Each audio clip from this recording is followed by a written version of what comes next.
Yeah, quit wasting our time. All right, we'll mute ourselves. You don't have to mute. I'm just going to tell you I'm going to record you, so it'll be there for posterity. Uh, Uh-oh. let me share my screen.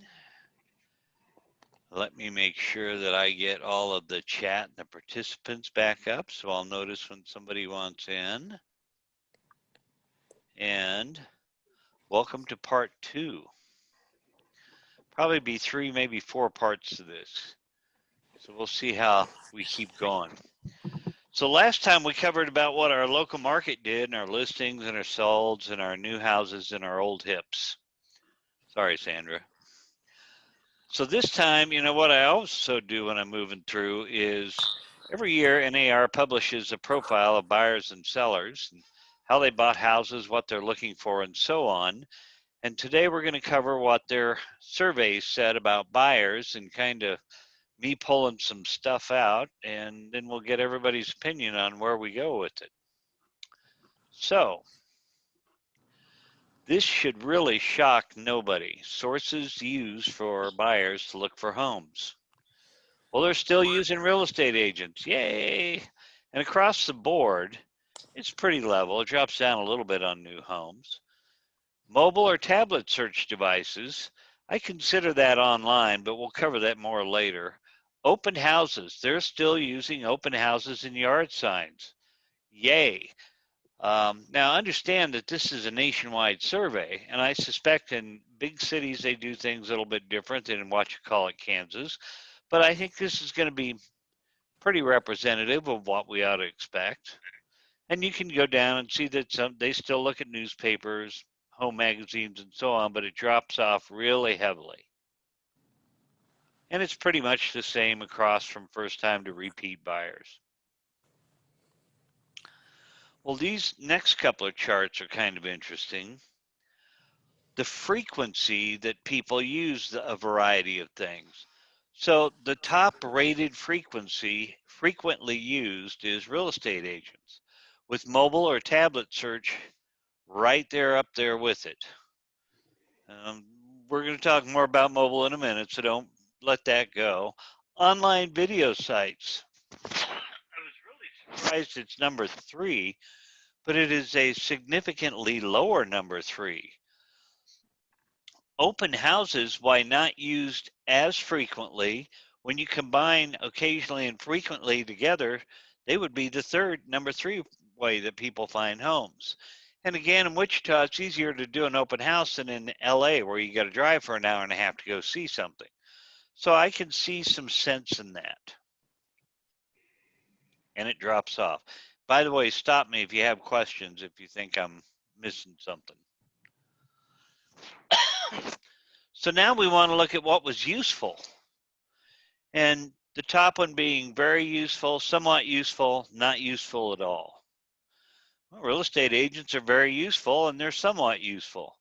Mobile search, very useful, somewhat, and so on. Yard sign, I was really surprised that they are right up there with open houses and probably the most useful thing that people look at.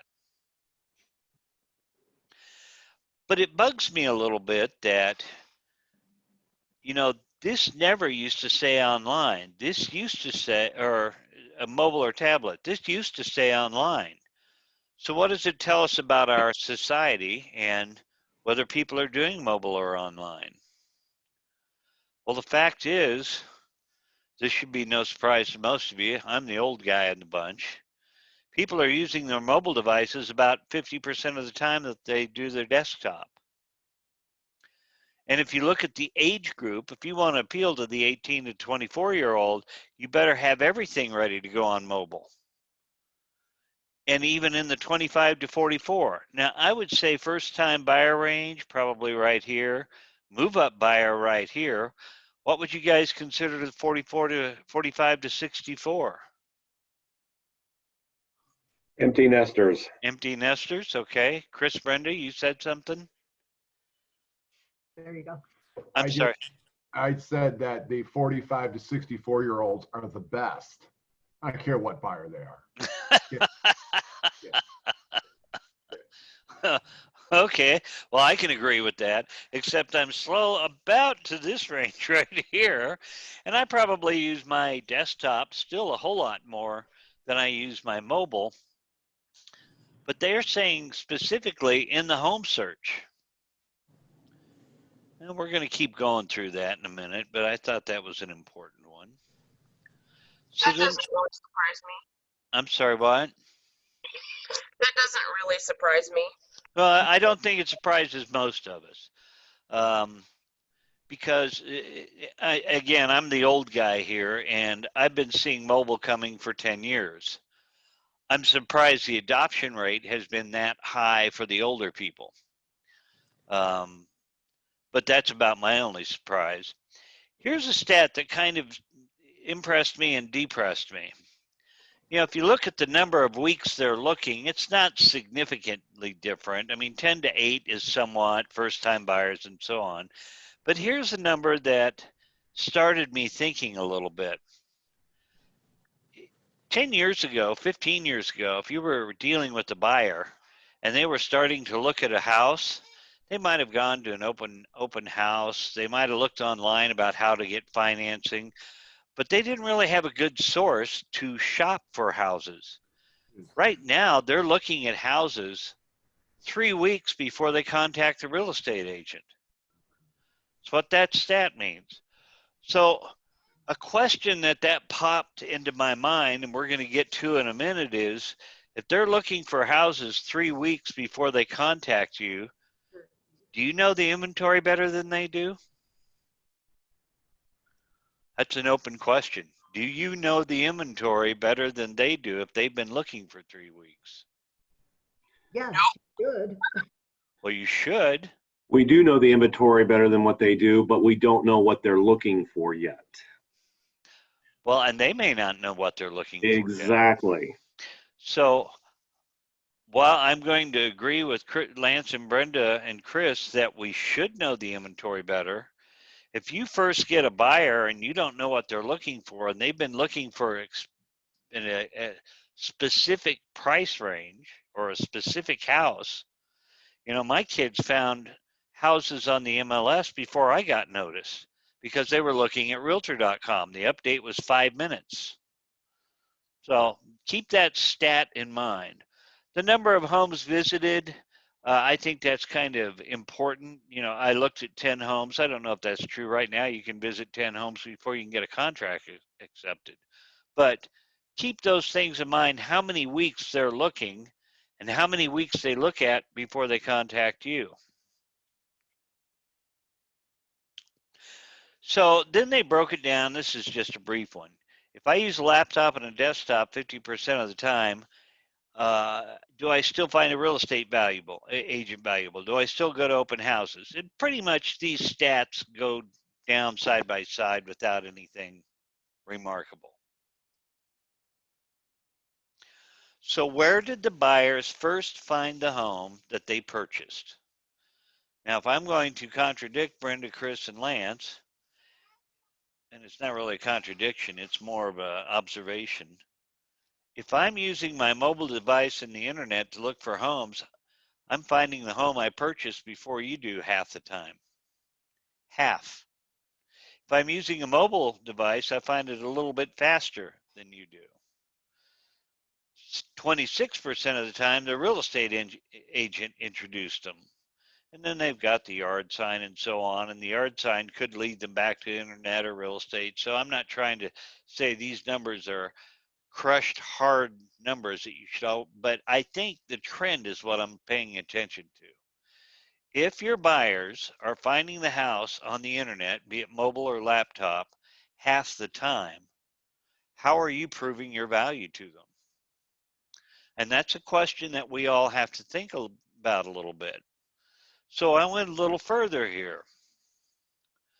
What is the most difficult step in buying? This is what they ask buyers. What is the hardest thing for them to do if they're buying a home? And if you look at that very top number, because this will equal, I think, somewhere around 100%, 53% of the time buyers say they need you to help them find the home. And yet half the time they're finding the home on their own. We have to look to the future to see what all this online stuff and Zillow stuff and other stuff is doing to us, and how we are going to continue to provide value to the transaction if we're representing the buyer. Now, I'm just kind of spitballing and crunching a bunch of stuff, but they don't think the paperwork is the hard part. Even first-time buyers thought the paperwork only 23% of the time was the really hard part. Understanding the process, well, yeah, first-time buyer thinks that's hard, but everybody else says, no, it's not that hard. And then we get down to down payment, mortgage, and all of this other stuff. So we've got to concentrate on how do we either shift or beat them at the game of finding the right property. Now, that's what they said was the most difficult. Let's look at what they want from an agent. This is what they said they were hoping the agent would help them with. 50% of the time, they want you to help them find the house. That's their number one desire that a real estate agent's going to do for them. You can see down the road, there's other things that we know are important. We see that negotiating terms, price, paperwork, and all those are important things. I'm not belittling those. But if you just walk up to a buyer and say, what do you want from me? I think at some point we got to say, we got to address this number one desire from them. So then I looked at what services real estate agents provided. And if you look at this chart, this was after the deal is done, the buyer said, here's what my agent did for me. Well, my agent helped me understand the process. My agent helped me find unnoticed features. My agent helped me negotiate terms. It gets down to here where the agents shorten the search. Now, I'm not trying to say that shortening the search is exactly equal to finding the home they purchase, but I think we've got to some way equate that. So we're getting down to the discussion portion of this. This chart shows what they desire. This chart shows what was provided to them. And if we look at their number one, I need help with, and we only provided it a lot less, what are you doing today when you do your buyer consult or when you are helping a buyer to address their number one? And this is now when the open discussion starts. If it's hard to find the house and we are supposed to shorten the search, how are you talking to your buyer? How are you addressing this concern? Because if that's your number one concern and you ignore it, I think you're going to miss sort of some of the boat. Now, part of it is I'm going to agree with this for all of you. These things are important, and sometimes buyers do not know what they don't know yet. But I think, and this is my opinion, I think we have to address that it's difficult to find the home, and they have access to a lot of stuff already.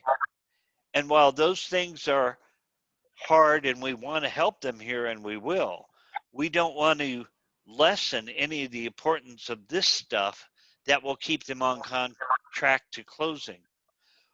I think in your buyer consult, you have to say, we will help you with the finding of the home, and we will shorten the search because we get information a little faster.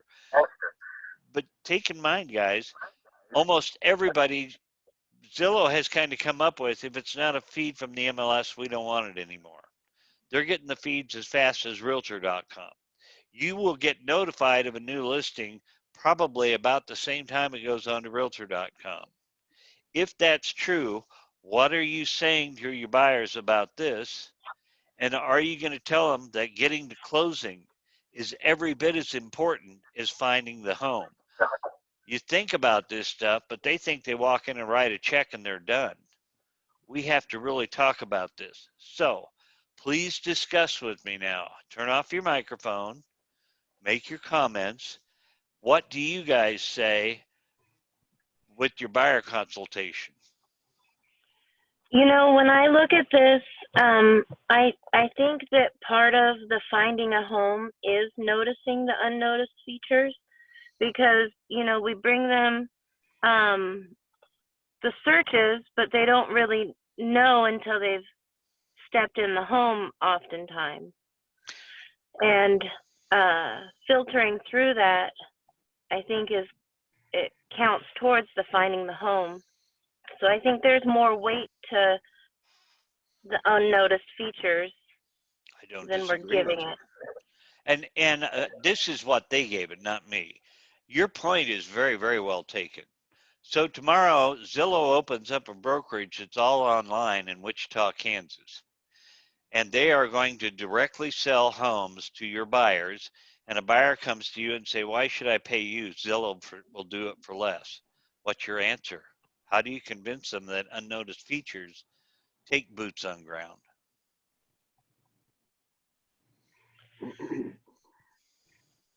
Well, I shut everybody up, sorry. I didn't want to take all the time. Well, I mean, you just tell them that the pictures can be misleading sometimes. Pictures that look great, sometimes you walk in and it's not. And pictures that look crap, sometimes you walk in and it's great. You know, and you can't, like you said, you can't know what you don't know, but we have experience and we help them see more than they're used to seeing. I like what you're saying. I'm not exactly liking how you say that, and I'm going to make a point of it. Okay, do it. Brenda is the queen of scripts. We all have heard her classes. We all know she practices them in the shower. She knows her talk track inside out. The reason I'm bringing some of these things up is we need to have our own internal script and talk track that when you do a buyer consult, you've already started battling that before you lose them to Zillow. Does anybody agree or disagree with that? Mm-hmm. I totally agree with that. And I think that what is more important, and unfortunately, I think that until you explain your entire role in the transaction, not this is what I will do for you first, and then we'll talk about what comes next when it comes next. But explain the entire role in the transaction. Here is why Kansas determined that we should discuss agency at the first reasonable available opportunity. And why anybody who has ever taken an agency class with me knows that my thing about agency is you discuss it while you're on the phone. When you're at an open house, before you ever get in the door, you discuss agency, even if it is a short, abridged version of what agency is, so that they know where you stand with them and where you could stand with them. Because one thing that is amazing to me on here is the service that they desire has nothing to do with representation. Not one. However, the services that we provide has everything to do with representation. And so my point exactly, and thank you for pointing it out that way, is that at some point in your talk track, I hope each of you are looking at what they desire versus what they need and what we provide, and getting a mix in there so that buyers are married to you and don't want to run away from you. Does anybody include something in their talk track that really addresses more of the after finding the home? Or does everybody include and want to share some?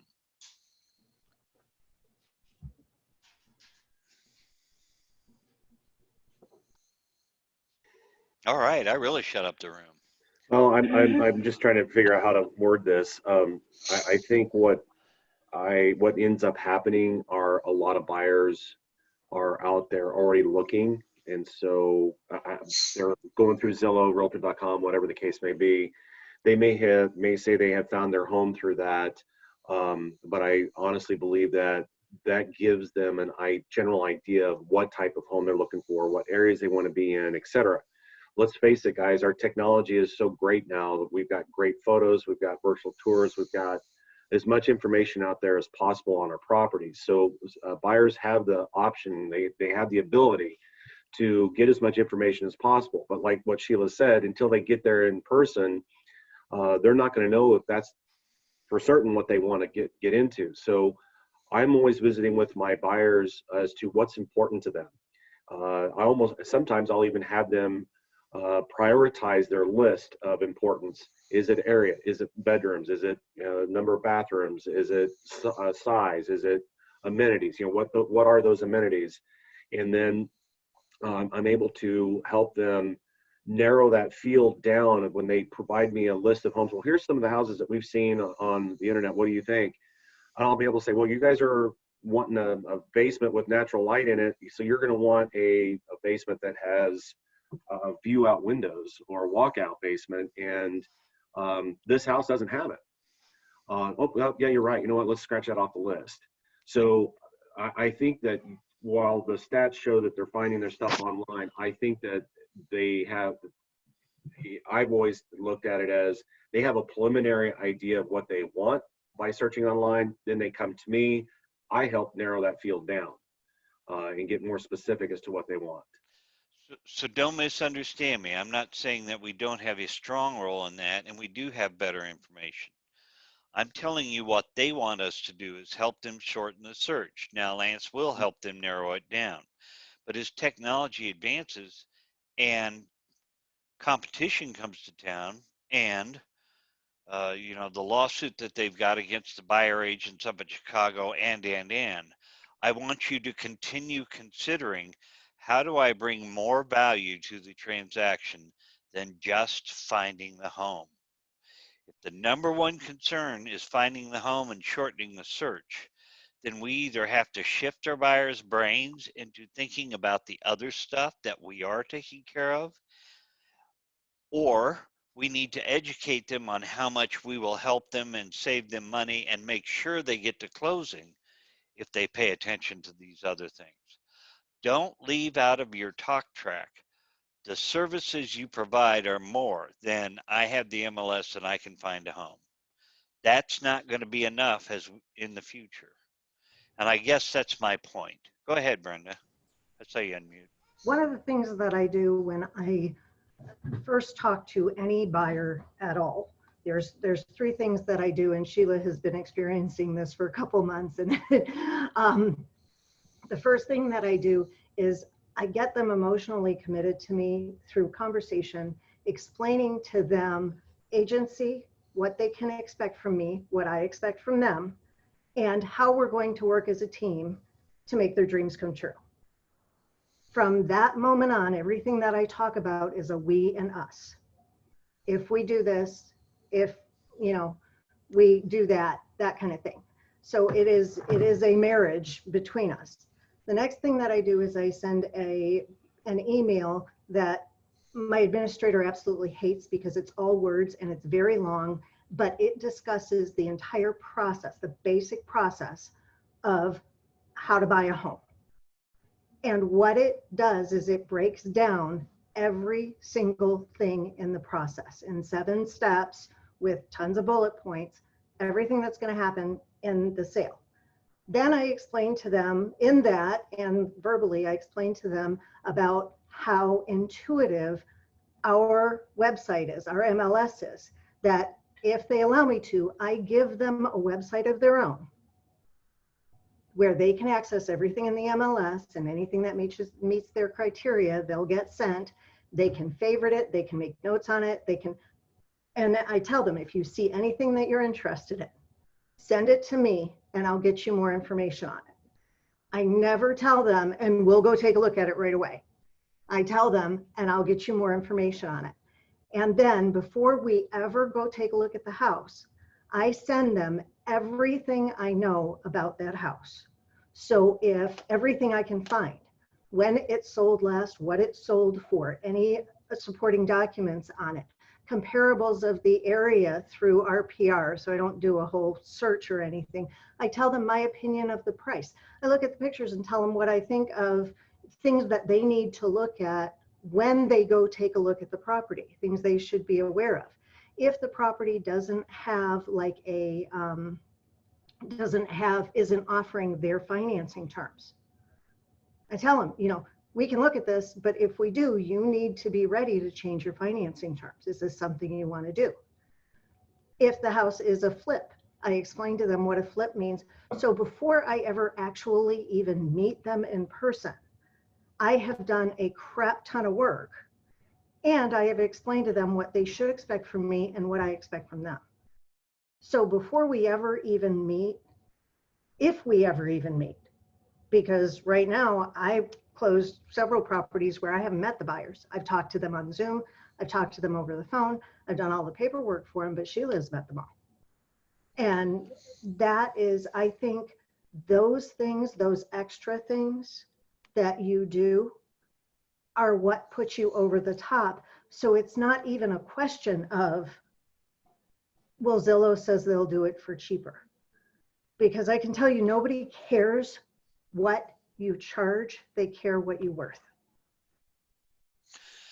And I agree with that fully. I like several of the words that Brenda put in there. She emotionally marries them. The reason is buying a house is an emotional decision. It's not like I'm buying a building downtown or something. You guys are residential real estate agents primarily. In our industry, we have emotional decision makers who know how to reach people emotionally. If you just expect that you're going to show them a picture online and sell it to them, you might. And in the old days, we could get away with that with the MLS because we were the keepers of the data. We're no longer keepers of the data. We have information that others don't have. But just like when you go to Amazon and you look for a camera and suddenly your Facebook ad has a, can you hear me, Chris? Okay.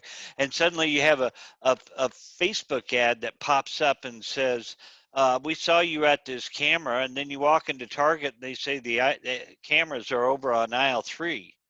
That kind of artificial intelligence is now being applied to online searches, and that's going to start hitting your buyers just as hard. My point to everything that we covered today is, and Brenda does it great, have a talk track to prep your buyers and marry them before you go out and look at houses. Make sure that they're committed to the rest of the stuff that you do. And don't think anymore and don't ignore the other things that you bring to the table because it's not enough. You've got to get the buyer right up front and keep them with you, or you're going to get midway through something or show them a house, or they're going to go look at an open house and buy it directly from the agent because you didn't take the time to explain all the other things. Your value isn't just finding the home. Your value is getting them to closing, and there's a lot of steps in there between them. Anybody else have comments they want to make? One other, along with what Brenda was saying, I think the talk track that I use is that the fun part of the real estate business is helping you list or find a house. In this particular case, help you find a home, getting out there and looking at them. But where I really come in to work for you is getting a contract negotiated to closing. That's when I have to take my real estate hat off and I put my hard hat on, and that's where I go to work for you. I like that analogy. Take my real estate hat off, put my hard hat on. That's good. I can see Lance now, all bare-chested with a sledgehammer over his shoulder in his next, card or something. Okay, that's kind of scary that you can see that. The other thing I'll do is I'll literally take a piece of paper and I will write on the back side of it A and then B, and I'll tell them buying a house is not a straight line from point A to point B, and then I'll start drawing little sags. I say, okay, we've got to make a decision. Here we are at the mechanical inspection. How do we want to handle this? Okay, we're going to go this direction. Now we're going this way, and then it's all over the place. And I explain to them that there are going to be bumps in the road between the time we're under contract and closing. My job is to eliminate those bumps and help you get through them. So those are the different tracks, if you want to say, that I use. No, I like that. And I have never been one who uses the scripts per se. I know a lot of people would, say a script is reading it line for line. But the fact is we all internalize scripts and we all put those talk tracks in our brain. And we have certain answers that we should have. So when I say scripted, if you want to sound like you're in a high school play doing Shakespeare, no, that's not what I'm talking about. I'm talking about internalizing dialogue so that you have prepared what you will say and answers to certain questions. So I'm going to quit recording unless anybody else wants to make a last minute comment.